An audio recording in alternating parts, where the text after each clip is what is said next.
ఎవరింట్లో మహిళల రూపాన్ని వాళ్ళు చెక్కినట్టుగా అనిపిస్తున్నది కదా. కేసీఆర్ పాలనలో సగటు మహిళల రూపం రాలే తల్లి తెలంగాణ విగ్రహానికి.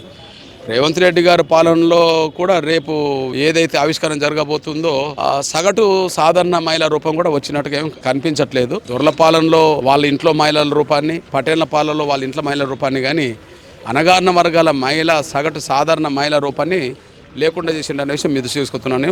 అసలు తెలంగాణ తల్లి అనే దానికి ఒక బొమ్మను తీసుకొచ్చి వీళ్ళు తెలంగాణ తల్లి అని చెప్పడం కంటే, తెలంగాణలో విరోచిత మహిళలు ఉన్నారు కదా, ప్రజల కోసం పాటుపడ్డ విరోచితమైన మహిళలు ఉన్నారు కదా, ఆ మహిళా రూపంలో మనకు కనిపించేది తెలంగాణ అంటేనే పేద వర్గాల మహిళలుగా, పేదల కోసం పనిచేసిన మహిళలుగా, భుక్తి విముక్తి పోవటంలో భాగస్వాములైన మహిళగా శాకలైలమ్మకు పేరున్నది కదా.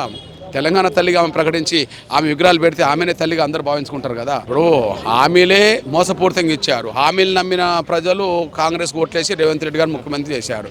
కానీ హామీలు అమలు జరగలేదనే విషయం ఒక వికలాంగుల విషయం, చేత పెన్షన్దారుల విషయంలో కాదు, అది చాలా వర్గాల విషయంలో హామీలు అమలు జరగలేదనే విషయం స్పష్టంగా రుజువు అవుతుంది.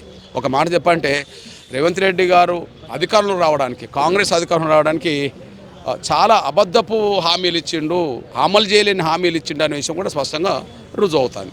ఈ హామీల పైన అలాగే వర్గీకరణ పైన తర్వాత మీ కార్యాచరణ ఎలా ఉండబోతుంది? తప్పకుండా ఉంటుంది. వర్గీకరణ విషయంలో కమిషన్ జిల్లాల వారీగా తిరుగుతున్నది. కమిషన్ రిపోర్టుకు త్వరగా వస్తుందని మేము ఆశిస్తున్నాం. రిపోర్ట్ వచ్చిన తర్వాత తదుపరి కార్యాచరణ కూడా మా వైపు కూడా ఉంటుంది.